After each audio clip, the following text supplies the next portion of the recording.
Allez, c'est parti. La Coupe du Monde 2002 est commencée. On va manger le coq cru. Subtiliser le ballon. Attention à Diouf. Ce jour-là, le Sénégal a choqué le monde. Et on était tous fiers d'être sénégalais.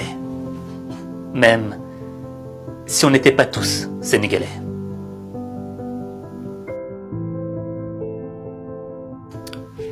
Je te resitue le contexte. On est en 2002 et c'est la Coupe du Monde qui se passe en Corée et au Japon en même temps. Et en match d'ouverture, le Sénégal affronte l'équipe de France. Alors, l'équipe de France, championne du monde 98. L'équipe de France est championne du monde. Championne de l'Euro 2000.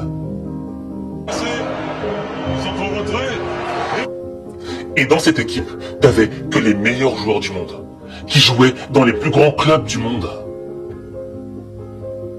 Et en face, t'avais le Sénégal. Et bon, il n'y avait pas de grandes stars. Il y avait des bons joueurs. Et quasi la plupart des joueurs jouaient en Ligue 1. Et donc, sur le papier, c'était David contre Goliath.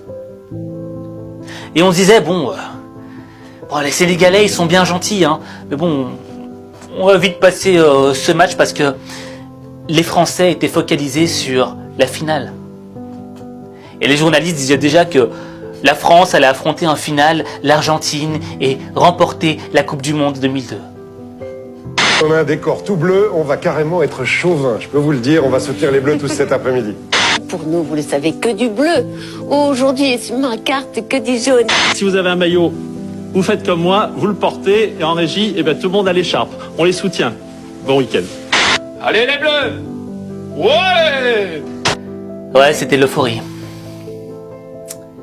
Et tu sais, les joueurs de l'équipe de France étaient tellement confiants en eux que la veille du match, tu sais, en général, les équipes vont tester le terrain, s'entraîner un peu sur le terrain pour avoir leurs repères.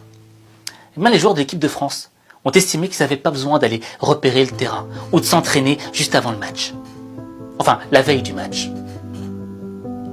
Et les joueurs sénégalais ont pris ça comme un affront. Ils se sont sentis humiliés. Pourquoi ? Parce que les joueurs de l'équipe de France les prenaient pour des petits. Pour des petits joueurs. Mais les joueurs sénégalais étaient venus avec une chose qui s'appelle l'état d'esprit, l'attitude, le mental. Et ils sont venus avec le mental d'Embédière. C'est-à-dire aller jusqu'au bout.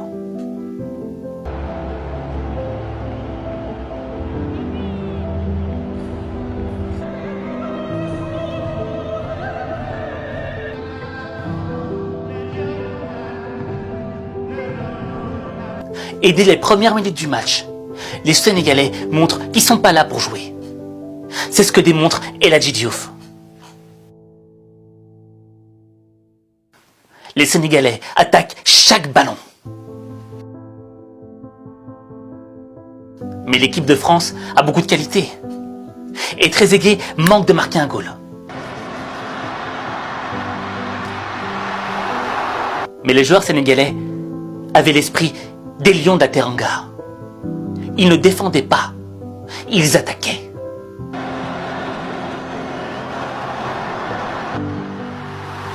Et là, c'est l'explosion de joie, pas seulement au Sénégal, mais dans toute l'Afrique. Parce que le Sénégal représentait l'Afrique.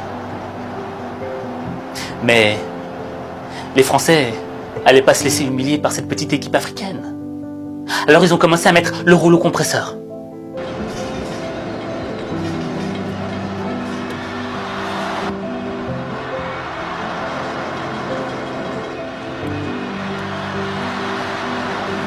La pression monte, il reste quelques minutes de jeu. Kalilou Fadiga s'apprête à marquer un but, mais touche le poteau. Et là, sur ce tir, Thierry Henry aurait pu mettre fin aux espoirs sénégalais.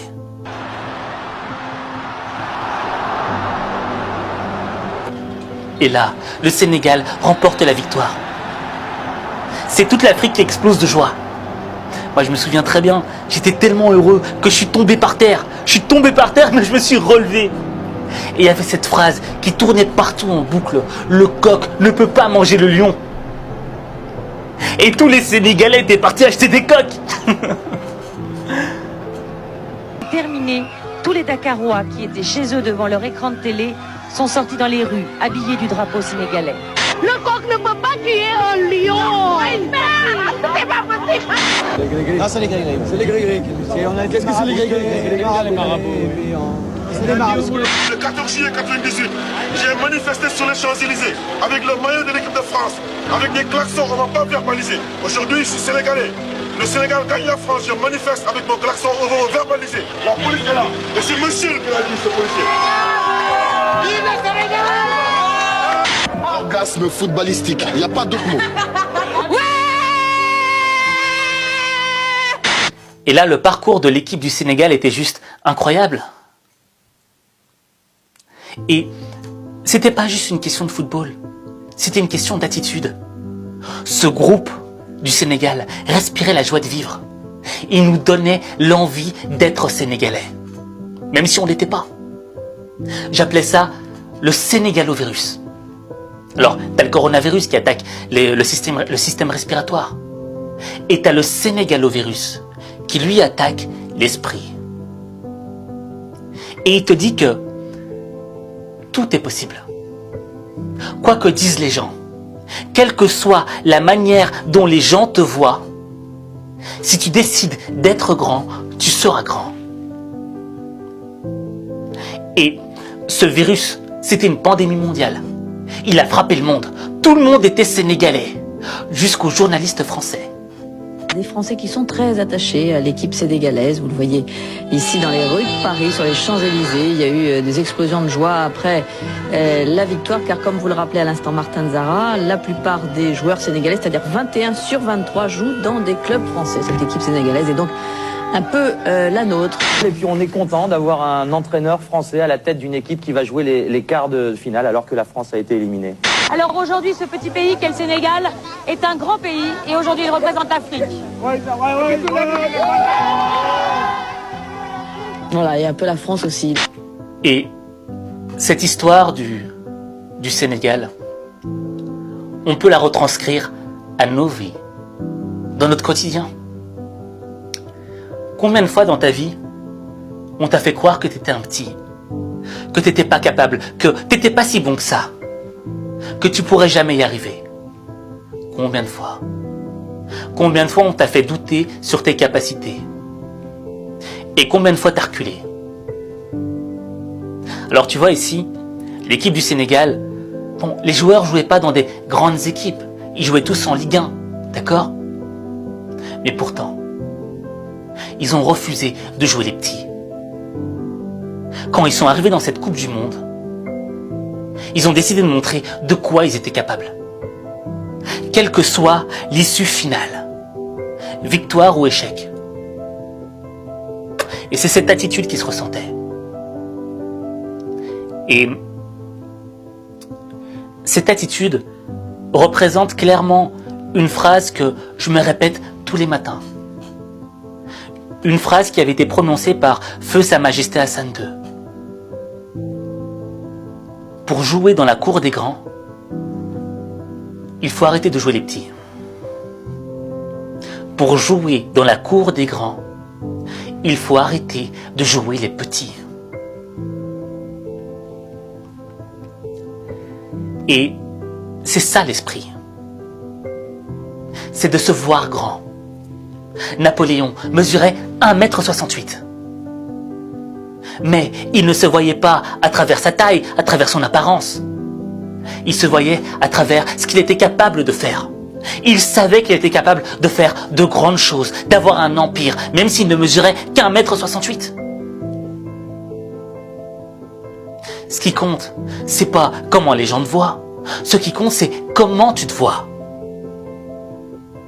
Est-ce que tu te vois comme un lion ou comme un chat. Les Sénégalais se voyaient comme des lions. Et toi, comment est-ce que tu te vois? Moi, quand je te vois,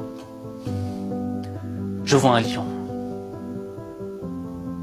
Je vois un lion dans une cage qui ne demande qu'à sortir, qu'à révéler son potentiel. Mais il n'y a que toi qui peux libérer le lion qui est en toi. Il n'y a que toi.